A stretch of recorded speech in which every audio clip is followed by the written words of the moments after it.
پرویز مشرف کے دور کے اندر امریکہ نے افغانستان کے طالبان پر اٹیک کر کے وہاں کی جو طالبان کی حکومت تھی ان کو ختم کیا۔ 1996 کے اندر ان کی حکومت قائم ہوئی تھی، 2001 کے اندر ان کی حکومت کو ختم کر دیا۔ یہ 5-6 سال جو ان کی حکومت تھی، یہ حکومت امریکہ نے ان سے چھینی، اور اس کے اندر پرویز مشرف جو پاکستان کے سابق صدر تھے، انہوں نے ان کی کیا تعاون کی، ان کو اڈے دیے، ان کی مدد کی۔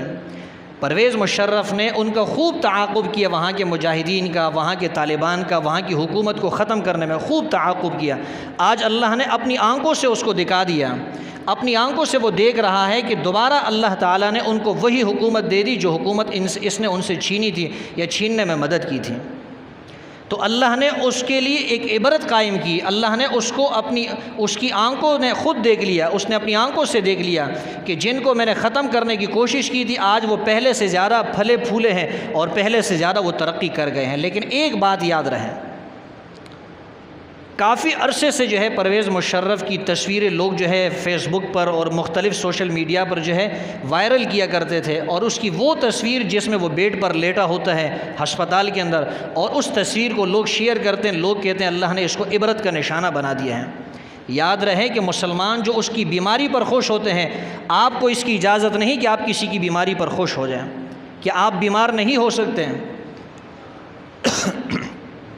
بیماری ہر انسان پر آ سکتی ہے۔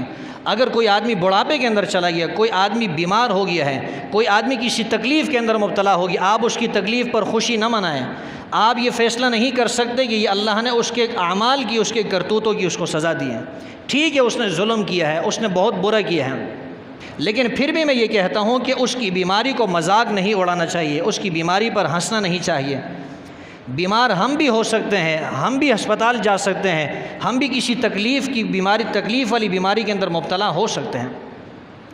میں نے ایک ایسے آدمی کو دیکھا جس نے کم سے کم 25-30 سال قرآن کی خدمت کی، قرآن کو پڑھایا، قرآن کا ترجمہ پڑھایا، قرآن کی تفسیر پڑھائی، احادیث پڑھائی، احادیث کا درس دیا، فقہ پڑھائی، عربی زبان اس نے کیا ہے پڑھائی، عربی علوم اس نے پڑھائے، اور ایک باعمل عالم دین، مضبوط عالم دین، علم کے اندر اللہ نے پختگی دی تھی، عمل کی بھی اللہ نے خوب پختگی دی، انتہائی متقی انسان۔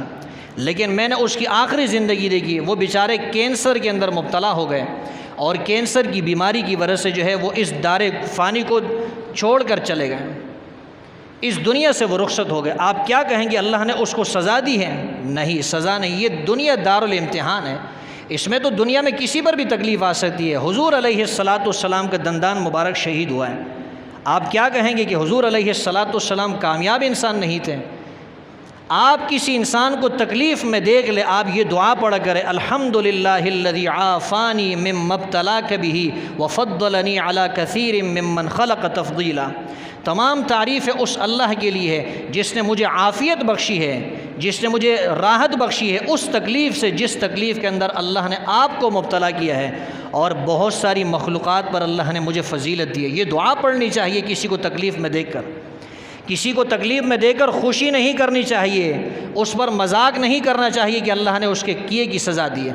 آپ یہ ضرور کہہ سکتے ہیں کہ اس نے جن مسلمانوں کو تکلیف دی تھی، ان مسلمانوں کو آج اللہ نے ترقی دی، اس نے اپنی آنکھوں سے دیکھ لیا، وہ تڑپ رہا ہوگا، ترس رہا ہوگا کہ میں نے کتنی محنت کی ان کو ختم کرنے میں، یہ پہلے سے زیادہ ترقی کر گئے۔ لیکن کسی کی بیماری کی وجہ سے اس پر خوشی کا اظہار کبھی نہیں کرنا ہے۔ میں بھی بیمار ہو سکتا ہوں، مجھے بھی تکلیف ہو سکتی ہے، آپ کو بھی تکلیف ہو سکتی ہے۔ ہم نے کتنے مسلمانوں کو، انتہائی متقی اور پرہیزگار مسلمانوں کو ہم نے دیکھا وہ بیماری کے اندر مبتلا ہو گئے۔